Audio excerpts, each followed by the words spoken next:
Dear students, I am Sumit sir और आज मैं लेकर आया हूँ BEE का लेक्चर नंबर 4। देखिए, पिछले कुछ लेक्चर्स में हम मैग्नेटिक फील्ड के बारे में हम लोग पढ़े थे। आज इसी चैप्टर का अब नया पार्ट शुरू हो रहा है जिसका नाम है मैग्नेटिक सर्किट। ठीक है, तो देखिए मैग्नेटिक सर्किट आपका पहला हेडिंग रहेगा। मैग्नेटिक सर्किट क्या होता है? मैग्नेटिक सर्किट का डिफिनीशन होता है कि वह परिपथ जिस पर चुंबकीय फ्लक्स वह परिपथ जिस पर चुंबकीय फ्लक्स स्थापित होता है उसे हम लोग मैग्नेटिक सर्किट कहते हैं। वह पथ जिस पर चुंबकीय फ्लक्स स्थापित होता है उसे हम लोग मैग्नेटिक सर्किट कहते हैं। आप एक बात सुनिए, जैसे आपसे कोई कहा जाए कि विद्युतीय परिपथ इलेक्ट्रिकल सर्किट कोई आपसे कहे इलेक्ट्रिकल सर्किट, तो इलेक्ट्रिकल सर्किट किसे कहते हैं? तो इसका डिफिनीशन होता है कि वह सर्किट जिसमें धारा प्रवाहित होती है उसे इलेक्ट्रिकल सर्किट कहते हैं। उसी तरह से कोई आपसे कहे व्हाट इज मैग्नेटिक सर्किट, तो इसका डिफिनीशन होगा कि वह सर्किट जिस पर मैग्नेटिक फ्लक्स स्थापित होता है उसे हम लोग चुंबकीय परिपथ कहते हैं। ठीक है, जैसे मैं आपके सामने एक फिगर बनाया हूँ, ये एक मैग्नेटिक सर्किट है। क्यों ये मैग्नेटिक सर्किट है? क्योंकि जब यहाँ पे ये एक लोहे का टुकड़ा है, सपोज डेट ये लोहे का टुकड़ा है। ठीक है, ऐसा पदार्थ आपको लेना है जिसमें फ्लक्स स्थापित हो सके। अब आप लकड़ी लेंगे तो उसमें जाहिर सी बात है फ्लक्स स्थापित नहीं हो पाएगा, तो मैग्नेटिक सर्किट का काम नहीं करेगा। ऐसा पदार्थ लीजिए जो चुंबकित होता हो। तो जैसे ये लोहे का टुकड़ा है, यहाँ मैंने तार लपेट दिया इस लोहे के टुकड़े के एक हिस्से पर, और यहाँ पे मैंने आई धारा इसमें प्रवाहित करा दिया। यन इसमें फेरों की संख्या है, तो जाहिर सी बात है यहाँ पे धारा प्रवाहित होगा, इसमें बहुत ज़्यादा फेरा भी है, तो काफ़ी बड़ी मात्रा में यहाँ पे फ्लक्स उत्पन्न होगा जो इस लोहे के टुकड़े में स्थापित हो जाएगा। यानी ये जो लोहे का टुकड़ा है ये एक मैग्नेटिक सर्किट बन गया। ठीक है, तो इसी को हम कहेंगे मैग्नेटिक सर्किट। ये कैसा भी हो सकता है, आप डिजाइन समझ जाइए। डिजाइन इसका ऐसा भी हो सकता है। ठीक है, डिजाइन इसका ऐसा बेलनाकार भी अगर हम इसको रख दें ऐसे, एक लोहे का ऐसे पाइप टाइप का लेना ऐसे। ठीक है, ऐसे एक पाइप लेके इसको ऐसे घुमा दें और फिर उस पर ऐसे ऐसे तार लपेट के इसमें धारा प्रवाहित करा दें, तो ये भी मैग्नेटिक सर्किट बन जाएगा। नहीं भी अगर इसको घुमा के ऐसे करें, हम ऐसे भी रखें, तो भी इसके अंदर यहाँ पे फ्लक्स स्थापित होगा। लेकिन जनरली मैग्नेटिक सर्किट हम लोग किसी बंद किसी अगर बंद पथ पर चुंबकीय फ्लक्स स्थापित होता है तो उसे मैग्नेटिक सर्किट की कैटेगरी में रखा जाता है। जैसे यहाँ पे फ्लक्स जहाँ से शुरू होगा, मान लीजिए कि यहाँ से फ्लक्स शुरू हो रहा है तो यहीं पे आके ऐसे खत्म हो जाएगा यहाँ पे आके। ठीक है, तो ये मैग्नेटिक सर्किट है। तो आप इसका डिफिनीशन लिखेंगे कि वह बंद परिपथ जिस पर फ्लक्स स्थापित होता है, वह बंद पथ जिस पर फ्लक्स स्थापित होता है उसे मैग्नेटिक सर्किट कहते हैं। ठीक है, अब देखिए, तो और ये फिगर आप बनाएंगे, इसमें थोड़ा बहुत डेरिवेशन भी करना पड़ेगा, मैं बता रहा हूँ कैसे होगा। तो ये देखिए, इसमें सबसे पहले तो आप एक बात भी देखिए कि मैंने ये फ्लक्स के डायरेक्शन को ऐसे दिखाया है इस तरह से। कहने का मतलब ये है कि ये चुंबकित होगा तो जो फ्लक्स इसमें स्थापित होगा वो किस तरह से स्थापित होगा, मतलब उसके स्थापित होने का डायरेक्शन क्या होगा। तो उसके जैसे धारा बहती है तो धारा के प्रवाहित होने की एक दिशा होती है, वैसे ही फ्लक्स का भी एक डायरेक्शन होता है कि इसमें फ्लक्स इस तरह से ऐसे स्थापित होगा, इस तरह से।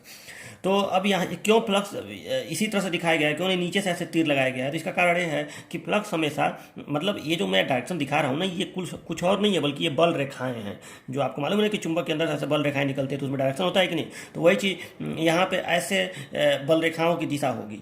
ठीक है, तो अब देखिए यहाँ पे क्यों तीर को इधर ही दिखाया गया है? इसलिए दिखाया गया है कि आपको मालूम है कि अगर ये इस तरह से ऐसे यहाँ पे जो धारा का दिशा है वो ऐसे ऐसे दिखाया गया है, मतलब धारा यहाँ से अंदर आ रहा है और फिर धारा ऐसे ऐसे बह रहा है। तो अगर आप अंगुलियों को, मैंने आपको पिछले क्लासों में बताया था कि आप अंगुलियों को ऐसे घुमाएंगे तो अंगूठा बाहर की ओर है, अंगुलियों को धारा की दिशा में से घुमाएंगे तो अंगूठा बाहर की ओर है। यानी यहाँ से फ्लक्स, यानी यहाँ पे इस कुंडली का नॉर्थ पोल यहाँ पे होगा, साउथ पोल यहाँ पे होगा, तो नॉर्थ पोल से ही हमेशा बल रेखाएं या क्षेत्र निकलता है, इसीलिए फ्लक्स को हम लोग इधर से निकलता हुआ दिखाएंगे। अगर धारा की दिशा को यहाँ उल्टा कर दिया जाए तो फ्लक्स की दिशा भी उल्टी हो जाएगी, याद रखिएगा। यानी जो फ्लक्स की दिशा है वो धारा की दिशा को बदला जा सकता है। अब ये जो है ये एक इलेक्ट्रोमैग्नेट हो गया। ठीक है, इलेक्ट्रोमैग्नेट हो गया जिसके अंदर का जो सर्किट है, मतलब जो पथ है, पथ माने रास्ता, तो जो रास्ता है उसको हम लोग कहेंगे मैग्नेटिक सर्किट। ठीक है, तो ये हो गया क्लियर। अब देखिए, तो मैग्नेटिक सर्किट का डिफिनीशन हो गया। अब इसमें कुछ थोड़ा वो डेरिवेशन हम लोग करेंगे। जैसे यहाँ देखिए, पहले मैं लिख रहा हूँ लेट, तो देखिए यहाँ पे कुछ चीज़ें मैंने लिख दिया है। जैसे माना I is equal to current flowing in coil, मतलब ये जो क्वाइल है इसमें I एम्पियर की धारा बह रही है। L is equal to length of magnetic circuit A B C D. देखिए यहाँ पे मैग्नेटिक सर्किट हम लोग जनरली जो सेंटर में जो होता है उसी को मैग्नेटिक सर्किट की लंबाई मान के चलते हैं।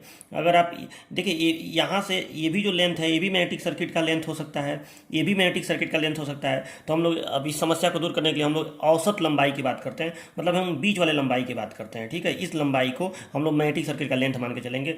ये थोड़ा छोटा हो जाएगा, ये बहुत बड़ा हो जाएगा, तो हम लोग बीच वाले को। अगर यहाँ पे एक वृत्ताकार मैग्नेटिक सर्किट का क्वेश्चन एग्जाम में आपसे आ जाए तो ये जो सेंटर में जो ये बनेगा, मतलब ये जो आप न तो ये बाहरी परिधि को मैग्नेटिक सर्किट की लंबाई लेके चलेंगे, न तो भीतरी परिधि को, आप इस बीच वाले को मैग्नेटिक सर्किट की लंबाई लेके चलेंगे, एवरेज लंबाई वही हो जाएगा। तो L is equal to length of magnetic circuit A B C D, मैंने यहाँ नाम लिखा हुआ है ए बी सी डी। ठीक है, N is equal to number of turns in coil, जो ये कॉइल लगाया गया उसमें नंबर ऑफ टर्न्स। ये जो है cross sectional area of core. देखिए जिस लोहे के टुकड़े पर हम लोग कॉइल लपेटते हैं उसको हम लोग कोर कहते हैं। ठीक है, इस चीज़ को हम लोग नाम देते हैं कोर।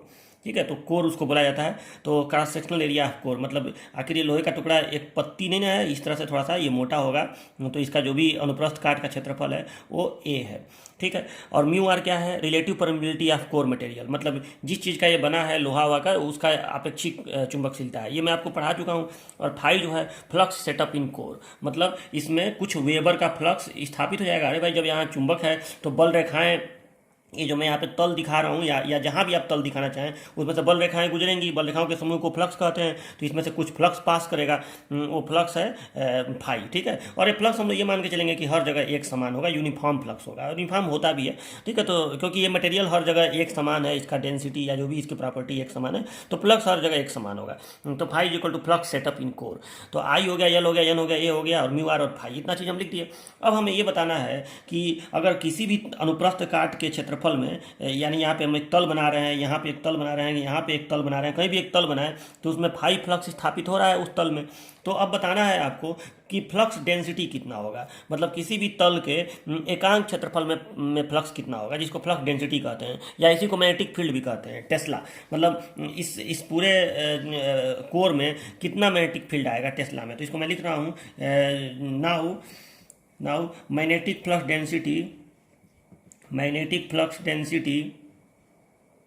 डेंसिटी इन कोर, इसको बी लेटर से रिप्रेजेंट करते हैं। तो बी इज इक्वल टू क्या होता है, तो आप जानते हैं कि बी इज इक्वल टू होता है फाई अपान ए। ठीक है, जहाँ पे फाई फ्लक्स है और ए अनुप्रस्थ काट का क्षेत्रफल है, तो B is equal to phi upon A. ठीक है, अब देखिए, अब इसके अंदर जो चुंबकीय क्षेत्र आ रहा है उस चुंबकीय क्षेत्र का सामर्थ्य कितना होगा, मतलब फील्ड स्ट्रेंथ। अब लिखेंगे, चूंकि field strength of magnetic field in core, field strength of magnetic field in core, मतलब कोर में चुंबकीय क्षेत्र का क्षेत्र सामर्थ्य। ठीक है, या इसको फील्ड स्ट्रेंथ ना लिखे, थोड़ा सा और छोटा अक्षर लिख सकते हैं, strength of magnetic field in core, मतलब कोर में मैग्नेटिक फील्ड का सामर्थ्य। सामर्थ्य को किस अक्षर से दिखाते हैं, एच से। तो एच बराबर कितना हो जाएगा, और आपको मालूम है कि सामर्थ्य एच बराबर हम होता है, आपको मैं कई बार बता चुका हूँ कि बी अपान एच का जो रेशियो है इसको म्यू कहते हैं, बी अपान एच के रेशियो को म्यू कहते हैं। तो यहाँ पे एच, तो एच बराबर क्या हो जाएगा, बी अपान म्यू, एच बराबर बी अपान म्यू, तो ये हो जाएगा बी अपान, और यहाँ पे mu zero mu R, mu लिखेंगे लेकिन म्यू का मतलब क्या होता है, म्यू जीरो म्यू आर, मतलब हवा का निरपेक्ष चुंबकशीलता और पदार्थ का सापेक्ष चुंबकशीलता, ये सब मैं आपको पढ़ा चुका हूँ। तो H equal to B upon mu zero mu R. ठीक है, अब देखिए, तो ये यहाँ पे आप लोग बी के जगह पे लिख सकते हैं, इस फार्मूला को आप लिख सकते हैं। यहाँ देखिए, बी को आप यहाँ से चेंज कर सकते हैं, बी के जगह पे लिख सकते हैं फाई अपान ए। ठीक है, तो यहाँ पे आप लिख सकते हैं फाई अपान ए, लिखेंगे तो phi upon mu zero mu are A, ये आप लिख सकते हैं। तो यह चीज इक्वल टू हो गया phi upon mu zero mu are A. अब देखिए, अब इस एच का फार्मूला एम्पियर्स वर्क लॉ से भी आप लिख सकते हैं, बाई एम्पियर्स वर्क लॉ। मैं आपको बता चुका हूँ कि एम्पियर्स वर्क लॉ ये कहता है कि किसी भी मैग्नेटिक सर्किट पर, जैसे ये मैग्नेटिक सर्किट है, ठीक है, ये कोई मैग्नेटिक सर्किट है, मतलब मैंने आपको ये नहीं पढ़ाया था कि किसी भी चुंबकीय क्षेत्र में अगर हम एक बंद पथ बनाएं तो जो बंद पथ बनाएंगे वो मैग्नेटिक सर्किट ही तो कहलाएगा। तो अगर इस मैग्नेटिक सर्किट पर हम एकांक उत्तरी ध्रुव को चलाएं, एक चक्कर चलाएं, तो जो कार्य होगा वो नंबर ऑफ कंडक्टर्स और उसमें फ्लोइंग करंट के गुणनफल के बराबर होगा, यानी n इंटू आई के बराबर होगा, इस n और इस i के बराबर होगा।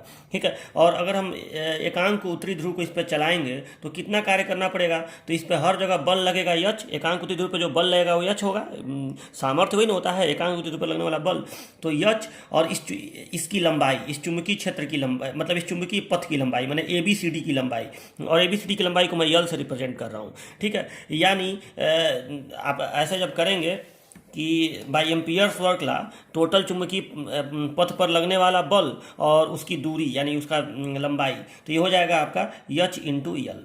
ठीक है, आप इसको चाहें तो आप पहले ऐसे इंटीग्रेशन वाला करके लिख सकते हैं कि integration vector h into vector D R, ऐसे करके लिख सकते हैं, लेकिन मैं सीधे लिख रहा हूँ, इसको आप सॉल्व करेंगे तो यही आएगा h इंटू यल। ठीक है, आप अगर आपको ये समझना है तो आप, मैं जो परिनालिका का डेरिवेशन किया था आपके नोट्स में उसको एक बार देख लीजिएगा, वहाँ भी ये h इंटू यल आया हुआ है। ठीक है, h इंटू परिनालिका की लंबाई। सच पूछिए तो अगर आप इसको एक जगह काट के ऐसे खोल दें, अगर इसको एक जगह काट के खोल दें तो ये भी एक तरह का परिनालिका ही बन जाएगा, तो वही चीज़ है। ठीक है, तो यहाँ पे बाई एम्पियर्स वर्क ला आ गया h into L, Ampere's work law h into L is equal to क्या हो जाएगा, बाई एम्पियर्स वर्क ला चुंबकीय पथ पर एकांक उत्तरी ध्रुव को कराने में किया गया कार्य हो गया ये h into L is equal to n into I, यही तो होगा, h इंटू यल बराबर n इंटू आई।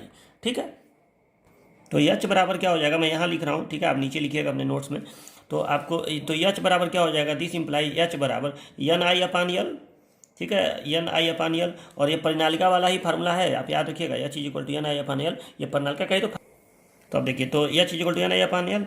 अब हम निकालेंगे कि अगर h equal to n i upon L आ रहा है तो h के जगह पे अगर हम फाई ये वाला ये इसको लिख दें, h के जगह पे इसको लिख दें, तो देखिए क्या हो जाएगा, phi upon mu zero mu are A is equal to n i upon L. ठीक है, तो अंतिम लाइन हमारा हो जाएगा कि this implies phi is equal to, मतलब अंदर कितना फ्लक्स आएगा तो वो हो जाएगा n i upon n i phi is equal to, अच्छा इसमें गुणा हो जाएगा ना, तो फाई इज इक्वल टू हो जाएगा, phi is equal to n i mu zero mu are A बटे यल। ठीक है, फाई इज इक्वल टू इसका गुणा इसमें हो जाएगा और बटे में यल तो रहेगा ही, तो mu n i into mu zero mu are A बटे यल। अब इसको देखिए, इसको हम दूसरे तरह से थोड़ा सा लिखेंगे, देखिए अभी आपको समझ में आएगा क्यों मैं इसको दूसरे तरह से लिखने जा रहा हूँ। अब देखिए यहाँ पे लिखेंगे कि फाई इज इक्वल टू, इसको हम ऐसे लिख सकते हैं क्या, n i upon L upon mu zero mu are A. ठीक है, इसको ऐसे लिखा जा सकता है ना, L upon mu zero mu are A. इसको यार ये ऊपर चला जाएगा तो वही बात होगा, तो अब देखिए ये हो गया आपका फाई इज इक्वल टू। ठीक है, तो ये इसका डेरिवेशन हो गया, चुंबकीय सर्किट में कितना फ्लक्स आएगा, मैग्नेटिक फ्लक्स, उसका ये डेरिवेशन हो गया कि phi is equal to n i upon L upon mu zero mu are A. अब आप कहेंगे सर इसको आप ऐसे क्यों लिखना है, अभी आपको ये बात समझ में आ जाएगा। देखिए हमें आगे चल के कुछ परिभाषाएं निकालनी है, जैसे एमएमएफ, जैसे रिलेक्टेंस, वो सब परिभाषाओं को व्यक्त करने के लिए इसकी ज़रूरत हमें पड़ेगी। ठीक है, तो अभी आपको समझ में आएगा, लेकिन पहला हेडिंग जो आपका रहेगा कॉपी में, तो कुछ मैं नोट्स की भी बताते चलूँ, कॉन्सेप्ट तो सारा दूंगा। तो देखिए, तो मैग्नेटिक सर्किट हेडिंग डाल के आपको लिखना पड़ेगा कि वह बंद पथ जिस पर चुंबकीय फ्लक्स स्थापित होता है उसे मैग्नेटिक सर्किट कहते हैं। फिर ये फिगर बना के ये इतना लिख के पहले ये लिखेंगे और फिर ये यहाँ तक करेंगे और लास्ट में फाई इज इक्वल टू इतना निकाल देंगे। और इतना निकालने के बाद एक चीज़ और लिखेंगे क्या कि देखिए, आप पहले एक बात बताइए, कोई इलेक्ट्रिकल सर्किट है तो इलेक्ट्रिकल सर्किट ऐसा होता है ना, मान लीजिए रेजिस्टेंस है और इसमें यहाँ पे बैटरी लगी हुई है, ठीक, और इसमें धारा का प्रवाह होता है, करंट फ्लो होता है इसमें इलेक्ट्रिकल सर्किट में करंट। ठीक है, इलेक्ट्रिकल सर्किट में करंट फ्लो होता है, मैग्नेटिक सर्किट में फ्लक्स फ्लो होता है। हालांकि उसको फ्लक्स फ्लो होना नहीं कहते हैं, फ्लक्स का स्थापित होना कहते हैं। जैसे कोई मैग्नेटिक सर्किट है तो इसमें अगर हम लोग यहाँ पे धारा का प्रवाह कर दिए फेरा लगा के, फेरा लगाना इसलिए जरूरी है क्योंकि उससे तगड़ा चुंबकीय क्षेत्र उत्पन्न होता है। ठीक है, अगर आप फेरा न लगाएं तो उससे बहुत तगड़ा चुंबकीय क्षेत्र उत्पन्न नहीं होगा। तो इसमें अगर फेरा लगा के आप धारा प्रवाहित कर दें, देखिए धारा का प्रवाह इसमें नहीं करना है, आपको धारा का प्रवाह इस वायर में करना है, जिस वायर को आप लपेटे हैं। ठीक है, मतलब ये नहीं है कि आप इसको छुएंगे तो आपको करंट मारेगा, ये खाली चुंबक बनेगा। यहाँ फिर से एक बात समझ लीजिए, जैसे मेरा पेन मान लीजिए एक लोहे का टुकड़ा हो तो मैं इस पर खाली तार लपेटूंगा ठीक है, ऐसे ऐसे तार लपेट दूंगा, उन तारों में धारा बहेगी। ठीक है, उन तारों में जब धारा बहेगी तो ऑटोमेटिक, हालांकि वो जो तार है उस पर कुचालक ऊपर से लपेटा गया है, उस पर कुचालक का पेंटिंग जिसे वार्निश कहते हैं, तो कुचालक उस पर लगाया गया रहता है। ये नहीं है कि आप तार को एक के ऊपर लपेटते जा रहे हैं तो वो तो सब शॉर्ट कर जाएगा आपस में। तो इसलिए तार को एक कुचालक के पतले लेयर से ढक देते हैं जिसे वार्निश कहते हैं। बहुत मोटा लेयर भी नहीं लगाएंगे कुचालक का, नहीं तो चुंबकीय क्षेत्र उसमें से बाहर नहीं निकल पाएगा। तो एक पतला कुचालक का लेयर जिसे वार्निश कहते हैं, आप लोग देखे भी होंगे पंखों के अंदर ऐसा वाइंडिंग होता है भूरे भूरे रंग का। ठीक है, तो इस पर अगर हम ऐसे ऐसे तार लपेट दें ढेर सारा, और जब धारा प्रवाहित करेंगे तो ये चुंबक बन जाएगा। तो धारा इस लोहे के टुकड़े में नहीं प्रवाहित हो रही है, उन तारों में बह रही है। ठीक है, और तार पे चूंकि वार्निश लगाया गया है तो ऐसा नहीं है कि वो इसमें भी धारा का प्रवाह, बिजली का प्रवाह कर देगा। ठीक है, तो अब देखिए, तो ये मैग्नेटिक सर्किट है। अब जैसे इलेक्ट्रिकल सर्किट में करंट फ्लो होता है, वैसे मैग्नेटिक सर्किट में फ्लक्स स्थापित होता है। ठीक है, अच्छा, इलेक्ट्रिकल सर्किट में करंट को फ्लो कराने का काम कौन करता है? तो करंट को फ्लो कराने का काम करता है सेल, अगर डीसी सर्किट है तो सेल का ईएमएफ। वैसे ही मैग्नेटिक सर्किट में फ्लक्स को स्थापित कराने का काम कौन करता है? तो जो फ्लक्स को स्थापित कराने का काम करता है उसे हम लोग कहते हैं एमएमएफ। ठीक है, इसे कहते हैं इलेक्ट्रोमोटिव फोर्स, इसे कहेंगे मैग्नेटोमोटिव फोर्स। यानी इलेक्ट्रिकल सर्किट का ईएमएफ मैग्नेटिक सर्किट के एमएमएफ के इक्विवेलेंट होता है। ठीक है, अब यहाँ पे ये फार्मूला देखिए, यहाँ पे ये फार्मूला मैं इसलिए इस तरह से बनाया हूँ कि देखिए, इस फार्मूला से एक चीज़ हमारा क्लियर हो रहा है कि अगर मैं लिखूँ तो फ्लक्स इज इक्वल टू, ठीक है, जैसे आप इलेक्ट्रिकल सर्किट में लिखते हैं current is equal to EMF upon resistance, यही तो होता है। करंट, धारा is equal to I is equal to E upon R, होता है कि नहीं? Current is equal to EMF upon resistance, I is equal to E upon R. उसी तरह से अगर मैं यहाँ फ्लक्स इज इक्वल टू लिखूँ तो याद रखिए कि इलेक्ट्रिकल सर्किट का धारा मैग्नेटिक सर्किट के फ्लक्स के इक्विवेलेंट है, फाई के इक्विवेलेंट है, आई जो है फाई के इक्विवेलेंट है। तो फ्लक्स इज इक्वल टू, अब जो चीज़ यहाँ ऊपर आएगा, जो चीज़ यहाँ ऊपर लिखा रहेगा वो कहलाएगा एमएमएफ। ठीक है, तो फ्लक्स इज इक्वल टू हो जाएगा एमएमएफ अपान, और जो चीज़ नीचे आएगा वो हो जाएगा प्रतिरोध। लेकिन मैग्नेटिक सर्किट के प्रतिरोध को हम लोग प्रतिरोध नहीं बोलते हैं, उसको हम लोग कहते हैं प्रतिष्टंभ बोलते हैं हिंदी में, और इंग्लिश में बोलते हैं, आप इंग्लिश में याद रखिए, इंग्लिश में बोलते हैं रिलक्टेंस, याद रखिएगा ये वर्ड। ठीक है, तो इसीलिए मैं यहाँ पे, मुझे आगे चल के एमएमएफ का भी फार्मूला देना पड़ेगा और रिलक्टेंस का भी फार्मूला देना पड़ेगा, तो इसीलिए मैंने इसको इस रूप में व्यक्त किया है ताकि मैं रिलक्टेंस का आपको फार्मूला बता सकूं और एमएमएफ का बता सकूं। ठीक है, तो ये होता है flux is equal to MMF upon reluctance. कैसे ये आया है? इसलिए आया है क्योंकि चुंबकीय क्षेत्र को स्थापित कराने का कार्य ये एन आई ही करता है। ठीक है, एन आई ही करता है, और आपको मालूम है कि धारा को प्रवाहित कराने का काम बिजली वाले परिपथ में ईएमएफ करता है, ई करता है। तो मैग्नेटिक सर्किट में जो फ्लक्स को स्थापित करने का काम करेगा वो एन आई, यानी उसको हम लोग ईएमएफ, उसमें ईएमएफ बोलते हैं तो इसमें एमएमएफ बोलेंगे। उसमें इलेक्ट्रोमोटिव फोर्स, इसमें मैग्नेटोमोटिव फोर्स। ठीक है, उसमें बहता क्या है आई, इसमें बहता क्या है या फ्लो क्या या स्थापित क्या होता है फाई, फ्लक्स। तो phi equal to N I upon L upon mu zero mu are A, और अब इसी को कहेंगे फ्लक्स, इसको कहेंगे एमएमएफ, इसको कहेंगे रिलक्टेंस। तो ये आपका हो गया। आप इतना मैग्नेटिक सर्किट का हेडिंग डाल के आप इतना लिख दीजिएगा। ओके, आपका अगला हेडिंग रहेगा मैग्नेटोमोटिव फोर्स। ठीक है, इसे हिंदी में कहते हैं चुंबकत्व वाहक बल, चुंबकत्व वाहक बल। ठीक है, जैसे उसको कहते हैं विद्युत वाहक बल, इसको चुंबकत्व वाहक बल। ठीक है, तो ये जो मैग्नेटोमोटिव फोर्स होता है इसको डिफाइन कैसे करेंगे? तो देखिए, पहली बात तो ये जान लीजिए कि यही वो रीजन है जो फ्लक्स को स्थापित करवाता है। जैसे इलेक्ट्रिकल सर्किट में ईएमएफ ही वह कारक है जो धारा को बहाता है। ठीक है, तो मैग्नेटोमोटिव फोर्स को डिफाइन कैसे करेंगे? पहले आप ये बताइए कि आप इलेक्ट्रोमोटिव फोर्स ईएमएफ को कैसे डिफाइन करते हैं, कैसे परिभाषित करते हैं? कोई इलेक्ट्रिकल सर्किट है, उसमें ईएमएफ को आप कैसे परिभाषित करते हैं? तो आप ऐसे ही तो परिभाषित करते हैं कि किसी बंद विद्युत परिपथ में या संपूर्ण परिपथ में एकांक आवेश को, बंद परिपथ कहिए चाहे संपूर्ण परिपथ कहिए, तो किसी बंद विद्युत परिपथ में एकांक आवेश को प्रवाहित कराने में किया गया कार्य इलेक्ट्रोमोटिव फोर्स कहलाता है। यही तो परिभाषा आप देते थे कि एकांक आवेश को प्रवाहित कराने में किया गया कार्य।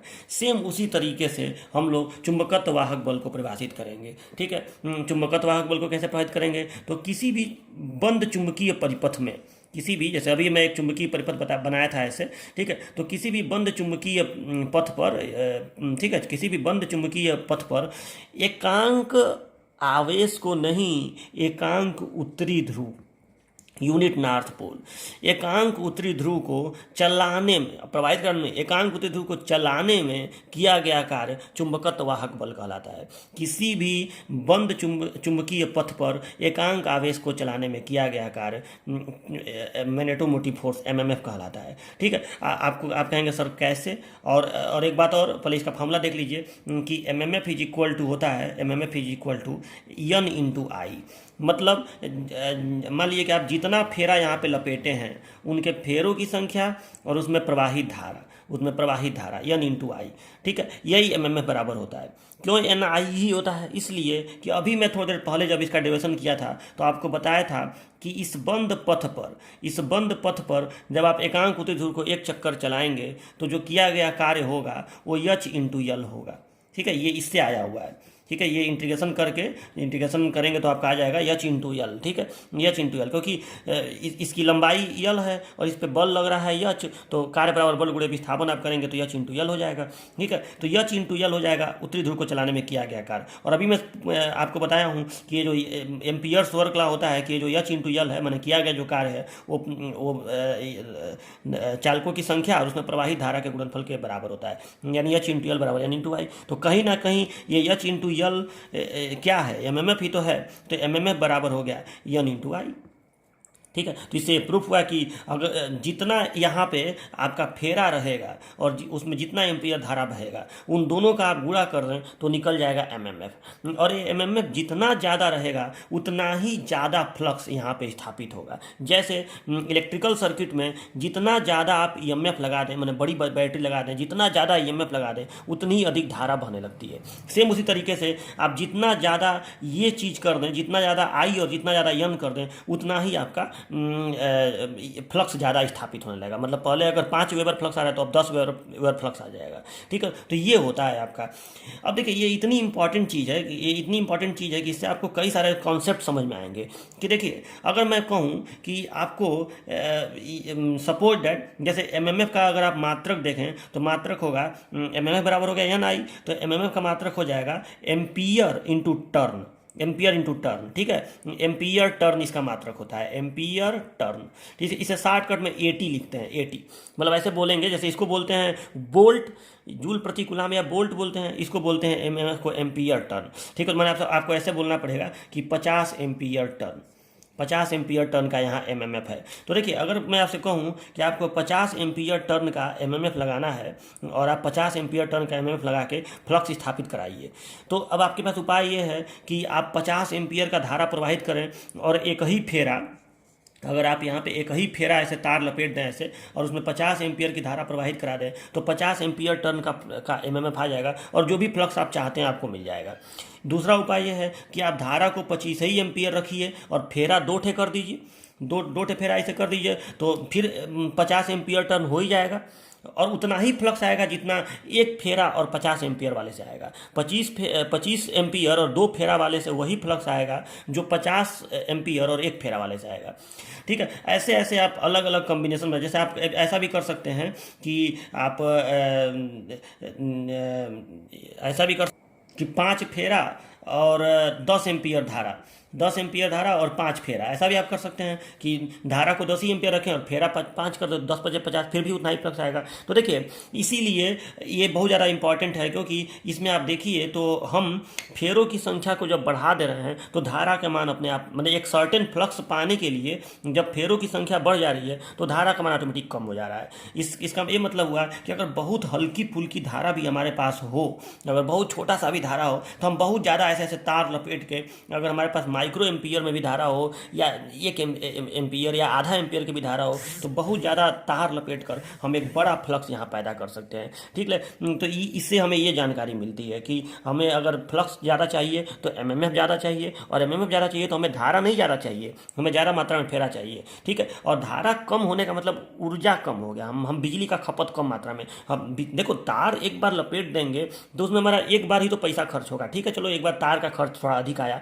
लेकिन पूरी ज़िंदगी वो धारा तो कम लेगा ना। अगर एक सर्टेन फ्लक्स पैदा करना है तो वहाँ धारा तो कम लेगा। अब देखो एक बात आपके दिमाग में आ रहा होगा, सर ये सब हम लोग क्यों करते हैं? तो देखो ये आपको आगे समझ में आएगा कि हमारा जितना इलेक्ट्रिकल का सामान है, जैसे मोटर हो गया, जनरेटर हो गया, उन सब में कहीं ना कहीं मैग्नेटिक फ्लक्स से ही काम करवाया जाता है। ठीक है, तो हमें चुंबक पैदा करना है, अंदर फ्लक्स पैदा करना है, तो अगर हम बहुत ज़्यादा ऊर्जा लेकर, बहुत ज़्यादा धारा लेकर और काम करने लगेंगे तो उससे बहुत ज़्यादा खर्च बढ़ेगा, बिजली का खर्च ज़्यादा बढ़ेगा। ठीक है, और उससे रनिंग कास्ट, मतलब हमेशा वो खर्च बढ़ता रहेगा, हमेशा वो अधिक खर्च ऊर्जा का करेगा, बिजली का बिल अधिक आएगा। इसमें ये फायदा है कि हमारा एक बार हम तार का फेरा अधिक कर दिए तो कम ही धारा लेकर आपका ऊर्जा की बचत करेगा और कम ही धारा से जितना फ्लक्स उसको चाहिए वो पैदा करता रहेगा। तो ये होता है एमएमएफ का कॉन्सेप्ट है। फिर से एक बार एमएमएफ के कॉन्सेप्ट को सुन लीजिए कि एमएमएफ की परिभाषा क्या लिखेंगे कॉपी में, तो लिखेंगे कि किसी बंद चुंबकीय पथ पर एकांक उत्तरी ध्रुव को चलाने में किया गया कार्य चुंबकत्व वाहक बल कहलाता है। ठीक है, और फिर उसके नीचे ऐसे लिख देंगे कि एमएमएफ ठीक है इज इक्वल टू, या ऐसे डैश देकर लिख देंगे एन आई, बस लिख देंगे MMF is equal to N I. ठीक है, एन आई कहाँ से आया है, क्योंकि एच एल बराबर एन आई होता है, वो ऐसे ही याद रखिएगा। ठीक है, या आप ऐसे भी लिख सकते हैं, एक मिनट रुक जाइए, ऐसे भी लिख सकते हैं कि इसलिए, या चूंकि लिख दीजिए, चूंकि एच इंटू यल बराबर एन इंटू आई, तो this implies H into L को ही एमएमएफ कहेंगे परिभाषा के अनुसार, क्योंकि एच इंटू यल उत्तरी ध्रुव को चलाने में किया गया कार्य है, तब ऐसे लिख देंगे कि एमएमएफ बराबर एन इंटू आई। ठीक है, चलो इससे ये क्लियर हो गया। अच्छा, इसका यूनिट, तो यूनिट इसके नीचे लिख देंगे कि इसका यूनिट क्या है, एम्पियर टर्न, एम्पियर टर्न, और इसे हम लोग एटी से रिप्रेजेंट करेंगे। मतलब कहीं भी आपसे कोई इसका यूनिट पूछे एमएमएफ का, तो लिखिएगा एटी एम्पियर टर्न। यानी कोई कहे कि 50 एम्पियर टन का यहाँ एमएमएफ है, 25 एम्पियर टन का एमएमएफ है, तो उसका मतलब आप तुरंत समझ जाइएगा कि धारा और फेरा का जो गुणनफल है वो उतना है। ठीक है, चलो ये हो गया। और एक बात और याद रखिएगा कि एमएमएफ जो है इलेक्ट्रिकल सर्किट के ईएमएफ के इक्विवेलेंट होता है। चलो ये एडिंग कंप्लीट हो गया। अब देखिए अगला डिफिनीशन है जिसका नाम है रिलक्टेंस, प्रतिष्ठम्भ। ठीक है, ये भी बहुत ज़्यादा इंपॉर्टेंट टॉपिक है जिसको मैं मोस्ट इंपॉर्टेंट लिख रहा हूँ, इसका एग्जाम में आने का संभावना बहुत ज़्यादा रहेगा। ठीक है, देखिए रिलक्टेंस क्या होता है। देखिए रिलक्टेंस चुंबकीय फ्लक्स के स्थापित होने के विरोध का गुण होता है। रिलक्टेंस चुंबकीय फ्लक्स के स्थापित होने के विरोध का गुण होता है। जैसे आपको मालूम है कि इलेक्ट्रिकल सर्किट में प्रतिरोध होता है, रजिस्टेंस, इलेक्ट्रिकल सर्किट में रजिस्टेंस होता है, प्रतिरोध, जो धारा के प्रवाहित होने के विरोध का गुण होता है। ठीक है, तो धारा के प्रवाहित होने के विरोध का विरोध करता है रजिस्टेंस। ठीक है, और रजिस्टेंस को, ये तो उसकी परिभाषा हो गई, लेकिन इसको रिप्रेजेंट कैसे करते हैं, तो आर इज इक्वल टू होता है ई एम एफ अपॉन क्या होता है, current. Are equal to E अपान आई होता है। ठीक है, एम एफ अपान करेंट। उसी तरह से रिलक्टेंस जो है, अगर आप उसी तरीके से इसको देखें तो अब आप बताइए कि E M F, magnetic circuit में ई एम एफ के जगह पे क्या आ जाएगा, एम एम एफ, करंट के जगह पे क्या आ जाएगा, आई के जगह पे फाई फ्लक्स। ठीक है, तो इसी तरह तरीके से रिलक्टेंस बराबर हो गया, क्योंकि देखो यहाँ पे करंट होने का मतलब हो गया कि कहीं ना कहीं धारा, इसका धारा कम होगा, प्रतिरोध ज़्यादा होगा तो धारा कम होगा। ये व्युत्क्रमानुपाती का निशानी हो गया कि नहीं।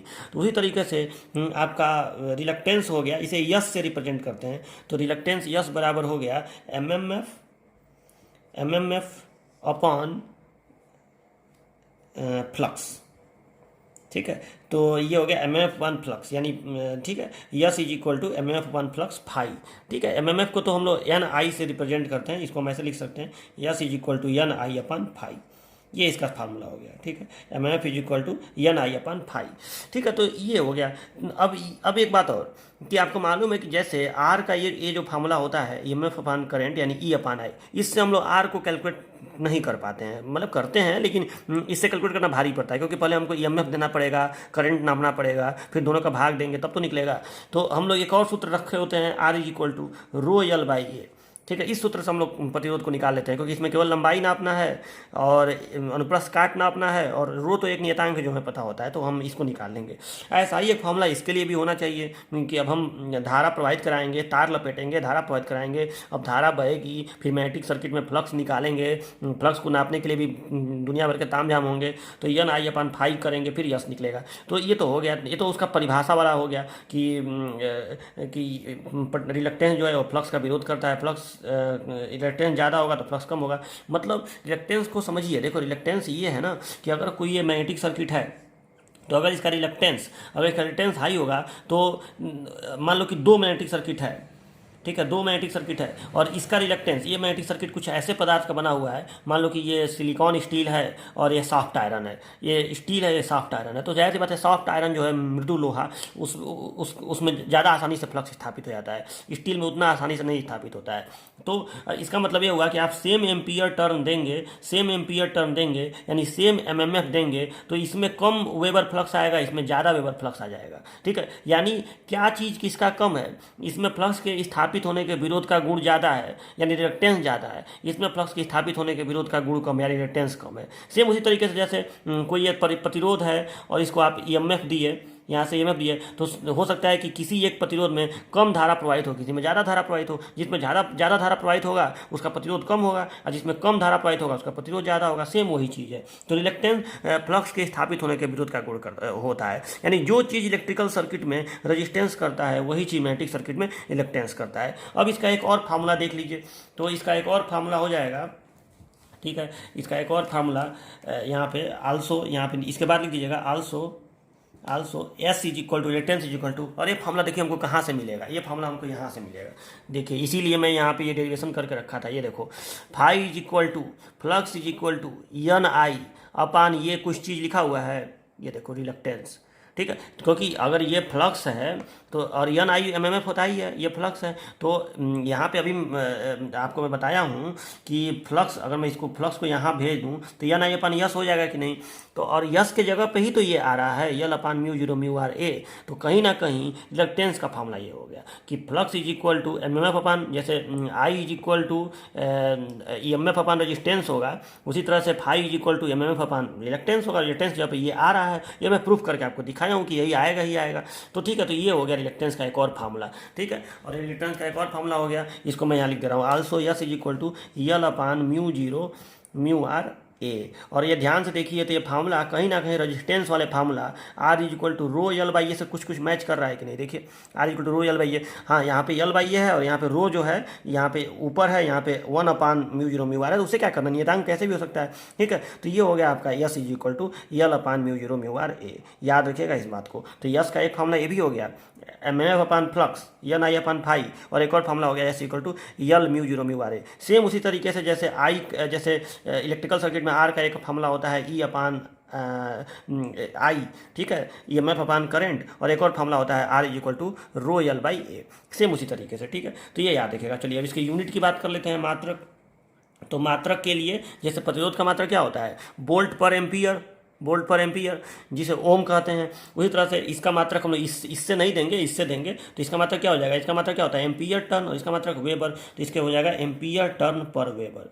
एम्पियर टर्न पर वेबर याद रखिएगा इसका मात्रक होता है, और इसे कुछ कहते होते नहीं है, बस यही मात्रक होता है एम्पियर टर्न पर वेबर। ठीक है, अब देखिए आपको इलेक्ट्रिकल सर्किट में मालूम है कि जब आप ये निकाल लेते हैं R is equal to rho L by A, तो आपको एक नया चीज़ पता चलता है, विशिष्ट प्रतिरोध पता चलता है ना, स्पेसिफिक रेजिस्टेंस, विशिष्ट प्रतिरोध। ठीक है, सेम उसी तरीके से आप ये तो देख ही रहे हैं कि जितना चीज़ इलेक्ट्रिकल सर्किट में है उतना ही चीज़ मैग्नेटिक सर्किट में भी है, नाम कुछ और है, काम कुछ और है। ठीक है, तो R equal to rho L by A, तो इसको हम लोग कहते हैं विशिष्ट प्रतिरोध। तो इसमें भी अब इसमें आर के जगह पे यस आया है, विशिष्ट इसमें आर के जगह पे यस आया है, यानी प्रतिरोध की जगह पे प्रतिष्ठम्भ आया है, प्रतिष्ठम्भ। तो जाहिर सी बात है इसमें भी विशिष्ट प्रतिरोध की जगह पे विशिष्ट प्रतिष्ठम्भ आएगा, और विशिष्ट प्रतिरोध को हम लोग प्रतिरोधकता भी कहते हैं, रजिस्टिविटी भी कहते हैं। उसी तरह से यहाँ पे स्पेसिफिक रिलक्टेंस को विशिष्ट प्रतिष्ठम्भ यानी रिलक्टिविटी भी कह सकते हैं, प्रतिष्ठम्भता। ठीक है, लेकिन उतना वर्ड लिखने की जरूरत नहीं है, तो इसको हम लोग स्पेसिफिक रिलक्टेंस या रिलक्टिविटी भी बोलेंगे। किसको बोलेंगे, तो देखिए किसको बोलेंगे, तो अब देखिए हम लिखेंगे चूंकि यस इज इक्वल टू मतलब प्रतिष्ठम्भ is equal to reluctance is equal to, सूत्र क्या आया है l upon mu zero mu are A. अगर इसका हम लिखेंगे कि इसका तुलना R is equal to rho L by A से करेंगे, रो यल बाई ए। तो जब इसका हम रो यल बाई ए से तुलना करेंगे, करने पर इसका तुलना R equal rho L by A से करने पर, तो जब तुलना करेंगे हम लोग तो बताइए क्या आएगा। तो यहाँ पे आप बताइए कि यहाँ भी यल है, यहाँ भी ए है, यहाँ भी यल है, यहाँ भी ए है, तो बचा क्या, रो के जगह पे इसमें क्या आ रहा है, रो के जगह पे कहीं ना कहीं आ रहा है 1/μ0μr, इसी को कहेंगे हम लोग रिलक्टिविटी या स्पेसिफिक रिलक्टेंस। तो तुलना करने पर स्पेसिफिक रिलक्टेंस या रिलक्टिविटी जिसको आप बोलेंगे, स्पेसिफिक रिलक्टेंस, इसका कोई सिंबल नहीं है, बस ऐसे लिख देंगे 1/μ0μr। तो बात समझ में आया, 1/μ0μr ये इसका होता है फार्मूला। अच्छा, इसका यूनिट देख लीजिए। तो आपको मालूम है कि इसका यूनिट तो होता नहीं है, और इसका यूनिट होता है हेनरी पर मीटर। ठीक है, इसका यूनिट होता है हेनरी पर मीटर, या इसका एक और यूनिट मैं आपको बताया था न्यूटन पर मीटर स्क्वायर। ठीक है, तो लेकिन अभी फिलहाल के लिए इसका मात्रक हम लोग हेनरी पर मीटर ही याद रखते हैं। तो हेनरी पर मीटर इसका मात्रक होता है, मीटर ऊपर चला जाएगा तो इसका मात्रक क्या हो जाएगा, मीटर पर हेनरी। ठीक है, मीटर पर हेनरी। और ये बताइए उसका मात्रक क्या होता है, स्पेसिफिक रजिस्टेंस का यानी रजिस्टिविटी का, रो का मात्रक क्या होता है, इसका मात्रक होता है ohm into metre, ohm into metre, और यहाँ पे आ रहा है मीटर प्रति हेनरी। तो कंफ्यूज मत होइएगा, ये सब मात्रक है और कंपटीशन वगैरह में सब पूछे भी जाते हैं। तो इसका मात्रक होता है मीटर प्रति हेनरी। ये हो गया। अच्छा, अब एक वर्ड और आपको याद होगा कि इलेक्ट्रिकल सर्किट में रजिस्टेंस जो होता है उसके उल्टा भी कुछ होता है, और रजिस्टेंस के उल्टा को हम लोग कहते हैं कंडक्टेंस। इसके उल्टा को हम लोग कहते हैं कंडक्टेंस जी, कहते हैं ना, 1/r को जी कहते हैं। तो सेम उसी तरीके से इसमें भी एक शब्द आना चाहिए जो रिलक्टेंस का उल्टा हो, यानी 1/s हो, और इस 1/s यानी रिलक्टेंस के उल्टा को हम लोग नाम देते हैं क्या, परमियंस। तो ये भी बड़ा इंपॉर्टेंट शब्द है, परमियंस, PERMEANC। ठीक है, परमियंस बोलते हैं इसको। और ये सब टिप्पणी उपड़ी लिखने को एक एक नंबर में आता है। परमियंस, इसका हिंदी क्या हो जाएगा, इसका हिंदी होता है प्रवेश्यता। ठीक है, प्रवेश्यता नाम से आता है कभी कभी। तो परमियंस देखिए, अब परमियंस जो है इसको कैसे परिभाषित करेंगे, तो इसका परिभाषा आप लोग लिखेंगे। इसका तो देखिए, इसका तो परिभाषा आप बस ऐसे लिख देंगे, इसमें कोई परिभाषा नहीं देंगे, बस इसको लिख देंगे। ठीक है, और इसका परिभाषा, या अगर आपको परिभाषा देना है तो जब ये सूत्र आ जाएगा ना, तो इसको आप लिख सकते हैं कि μ0μr के व्युत्क्रम को, μ0μr के व्युत्क्रम को स्पेसिफिक रिलक्टेंस कहते हैं। लेकिन नहीं भी लिखेंगे, इतना कर देंगे तो हो जाएगा। अच्छा, अब प्रवेश्यता देखिए, प्रवेश्यता का परिभाषा आप लिखेंगे। प्रवेश्यता का परिभाषा क्या लिखेंगे कि रिलक्टेंस के व्युत्क्रम को, जैसे उसमें लिखते हैं रेजिस्टेंस के व्युत्क्रम को, इसका लिखेंगे रिलक्टेंस के व्युत्क्रम को प्रवेश्यता कहते हैं। ठीक है, और जाहिर सी बात है, अगर ये रिलक्टेंस का उल्टा है तो यह वह गुण होगा चुंबकीय पथ का, मैग्नेटिक सर्किट का वह गुण होगा जो फ्लक्स के स्थापित होने की सुगमता को दर्शाएगा। जैसे चालकता जो होता है कंडक्टेंस, वो धारा के प्रवाहित होने की सुगमता, कितनी आसानी से धारा बह जा रही है ये बताता है, मतलब रेजिस्टेंस का उल्टा होता है। सेम उसी तरीके से ये बताएगा कि कितनी आसानी से चुंबकीय फ्लक्स स्थापित हो जा रहा है। ठीक है, कितने रुकावट से पैदा हो रहा है, स्थापित हो रहा है, वो रिलक्टेंस बताएगा, और कितने आसानी से स्थापित हो रहा है ये परमियंस बताएगा। यानी ये कहीं ना कहीं उसका उल्टा है, लेकिन आप परिभाषा में बस यही लिखिएगा कि रिलक्टेंस के व्युत्क्रम को परमियंस कहते हैं। ठीक है, और इसके लिए भी कोई सिंबल नहीं है, बस ऐसे लिख देंगे कि permeance is equal to 1/s, 1/रिलक्टेंस। ठीक है, 1/रिलक्टेंस यानी 1/s, ये इसका हो गया। अच्छा, अब इससे आपका फार्मूला इसका बन सकता है, इसलिए दिस इम्प्लाई परमियंस का जो फार्मूला हो गया, परमियंस MEANC, तो फार्मूला इसका क्या हो गया, तो रिलक्टेंस का फार्मूला आपको मालूम है क्या क्या होता है, L/μ0μrA। तो इसका फार्मूला क्या हो जाएगा, μ0μr A/L। ठीक है, इसका ये फार्मूला हो गया, परमियंस is equal to μ0μr A/L।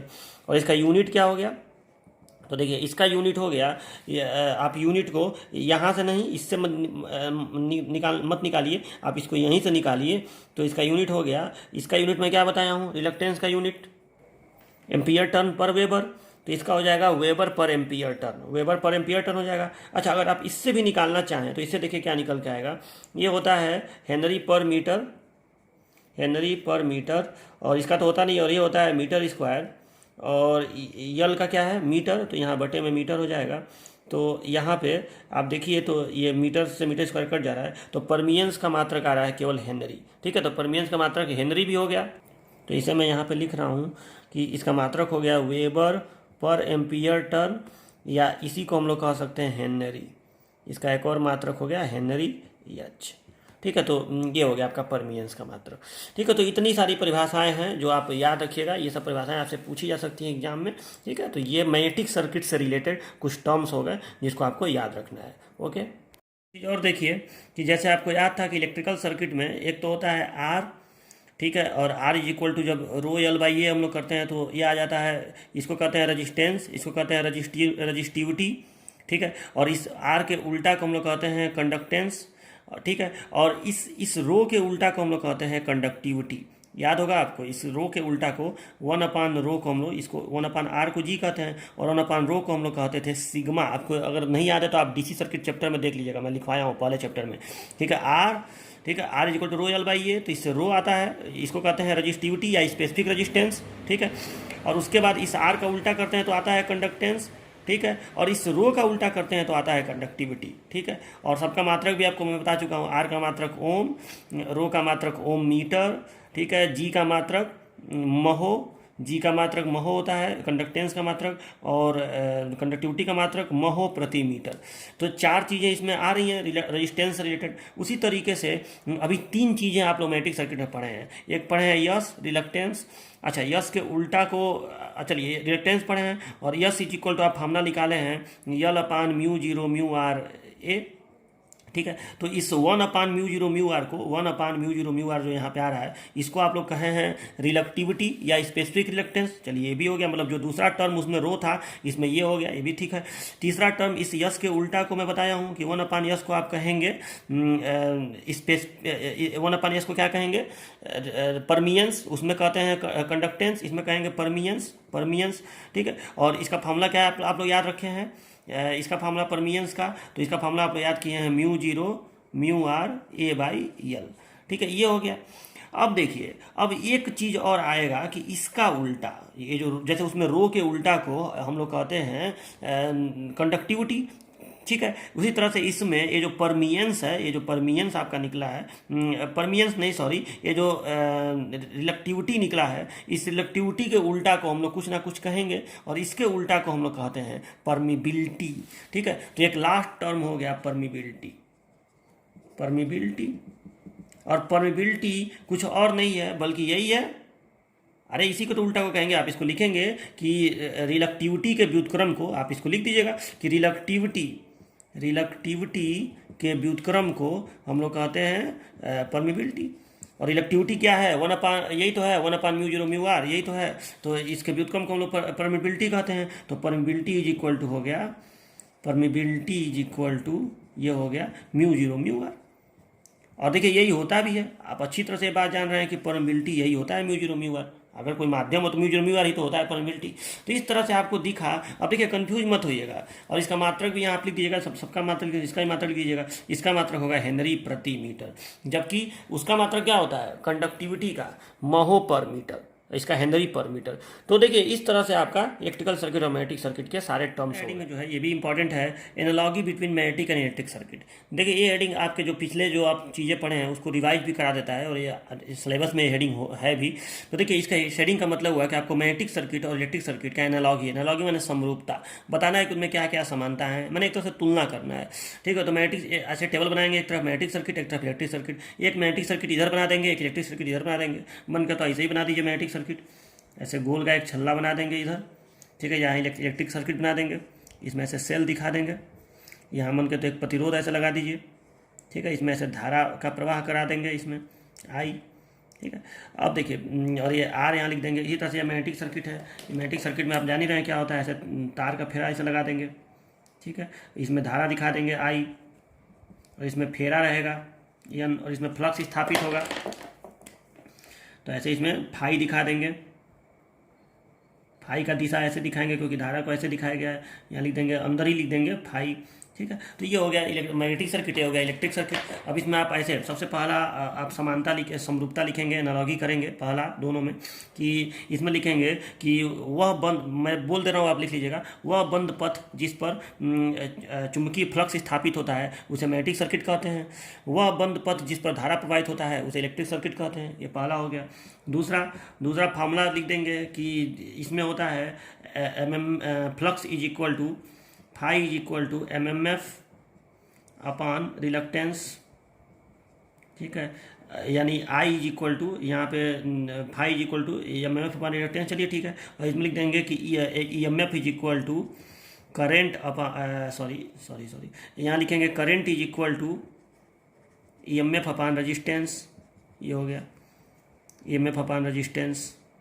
ठीक है, तीसरा लिखेंगे कि ये जो फाई और ये इसको आई लिख देंगे करंट को। ठीक है, अब देखिए MMF इसमें लिखेंगे कि एमएमएफ का फॉर्मूला लिख देंगे, MMF is equal to N I, ठीक है। इसका यूनिट लिख देंगे, इसका यूनिट हो गया एम्पियर टर्न, ठीक है। इसी तरह से इसमें तीसरा ईएमएफ लिख देंगे, ठीक है। बताया हूँ ना, ईएमएफ एकांक आवेश को परिपथ में प्रवाहित कराने में किया गया कार्य, एकांक उत्तरी ध्रुव को परिपथ में यानी चुंबकीय पथ पर चलाने में किया गया कार्य, ठीक है। एमएमएफ एन आई, इसका यूनिट हो गया एम्पियर टर्न।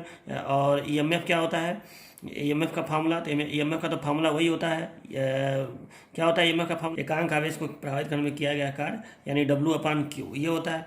इसमें N × I होगा, इसमें W/Q होगा, ठीक है। और इसका मात्रक क्या होता है ईएमएफ का, ठीक है। इसको न हो तो अगला नंबर ही डाल के लिख दे रहा हूँ। चौथा, unit of EMF, unit of MMF is equal to ampere turn, ampere turn. और इसका यूनिट क्या होगा, unit of EMF is equal to, तो देखिए यहाँ पे जूल पर कुलाम है और इसको हम लोग बोल्ट बोलते हैं ना, तो इसका यूनिट हो गया बोल्ट, इसका यूनिट होता है एम्पियर टर्न। अब अगला देखिए पाँचवा एनालॉगी हो जाएगा दोनों के बीच में, इस रिलक्टेंस पे आइए तो reluctance S is equal to हो जाएगा, क्या हो जाएगा reluctance S is equal to, ये हो जाएगा L/μ0μRA। इसमें resistance R is equal to ρL/A, ठीक है।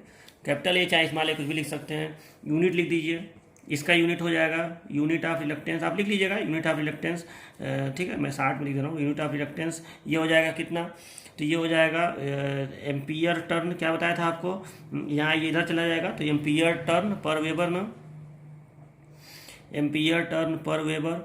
और इसका यूनिट क्या हो जाएगा, इसका यूनिट हो जाएगा वोल्ट पर एम्पियर, वोल्ट पर एम्पियर। और इसी को हम लोग क्या कहते हैं ओम, ठीक है। अब देखिए छठवां हो जाएगा, इसका मतलब से ये आता है ना μ0μr, जिसको हम लोग कहते हैं रिलक्टिविटी यानी प्रतिष्ठंभता या विशिष्ट प्रतिष्ठंभ। इसका कोई फार्मूला नहीं है, प्रतीक नहीं है, बस लिख देंगे 1/μ0μr, ठीक है। इसका यूनिट क्या होता है, यूनिट ऑफ रिलक्टिविटी, दोनों एक ही साथ लिख रहा हूँ, तो इसका यूनिट हो जाता है ये हो जाएगा मीटर पर हेनरी। इधर तरह से दो चीज़ें यहाँ भी आएंगी, पाँचवा के बाद छठवां सातवां, यहाँ सातवां आठवां, ठीक है। तो यहाँ पाँचवा के बाद छठवां सातवां आठवां यहाँ भी आएगा, सातवां और आठवां। तो अब देखिए इसमें क्या आ जाएगा, रिलेक्टिविटी की जगह पे यहाँ रजिस्टिविटी आ जाएगा, रजिस्टिविटी जिसे हम लोग रो से रिप्रेजेंट करते हैं, resistivity rho is equal to, ठीक है। रजिस्टिविटी को रो दिखाते ही हैं। और यूनिट ऑफ रजिस्टिविटी क्या हो जाता है, तो आपको बताएं ओम इंटू मीटर, यहाँ मीटर पर हेनरी, यहाँ ओम इंटू मीटर। और दो ठे और है, ठीक है, मैं इसी में शॉर्टकट में लिख दे रहा हूँ, 9वां और 10वां, ठीक है।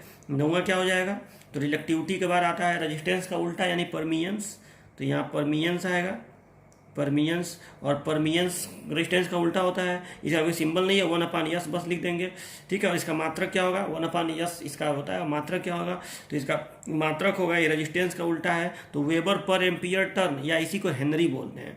इसका मात्रक आप लोग लिख लीजिएगा, इसी में आगे लिख लीजिएगा वेबर पर एम्पियर टर्न, या इसको हम लोग हेनरी बोलते हैं, हेनरी, ठीक है। और इसमें 9वां क्या हो जाएगा, इसमें 9वां हो जाएगा रेजिस्टेंस का उल्टा यानी कंडक्टेंस, जिसे जी से रिप्रेजेंट करते हैं, कंडक्टेंस जिसे जी से रिप्रेजेंट करते हैं। और इसका मात्रक क्या हो जाता है, तो इसका मात्रक होता है महो, ठीक है। इसे जी से रिप्रेजेंट करते हैं और आप इसका सूत्र लिखने की जरूरत नहीं है, बस सूत्र लिख दीजिएगा 1/R, और इसका 1/R और मात्रक लिख लीजिएगा महो।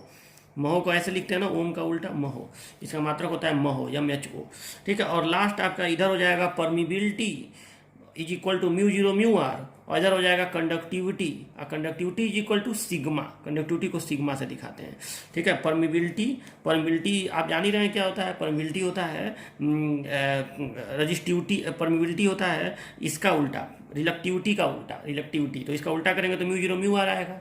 और इस तरह से यहाँ पे कंडक्टिविटी आएगा, कंडक्टिविटी का उल्टा क्या, कंडक्टिविटी किसका उल्टा होता है, तो ये होता है रजिस्टिविटी का, यानी 1/ρ, और 1/ρ को सिग्मा लिखते हैं। तो ये आप लिख लीजिएगा अपने आप से, ठीक है। बस यहाँ बस नीचे लिखिएगा परमिबिलिटी μ0μr, यहाँ लिखिएगा conductivity sigma 1 is equal to 1/ρ, बात खत्म। और मात्रक, परमिबिलिटी का मात्रक हेनरी, और इसका मात्रक कंडक्टिविटी का मात्रक महो पर मीटर, परमिलिटी का मात्रक हेनरी पर मीटर, और इसका मात्रक महो पर मीटर। तो चलिए ये आपका हो गया analogy between electrical and magnetic and electric circuit. इसको जरूर तैयार रखिएगा, एग्जाम में ये पूछा जाता है आपसे।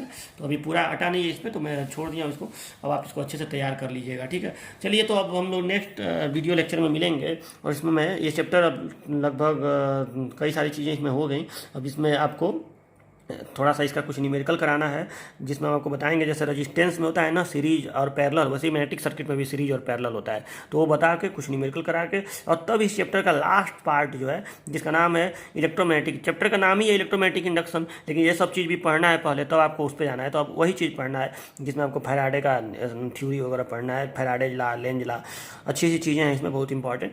चलिए तो अब नेक्स्ट वीडियो लेक्चर में मिलेंगे और नेक्स्ट चीज़ें पढ़ेंगे। तब तक के लिए बाय बाय। इतना लिख जरूर लीजिएगा अपने नोट्स में, ठीक है। Take care.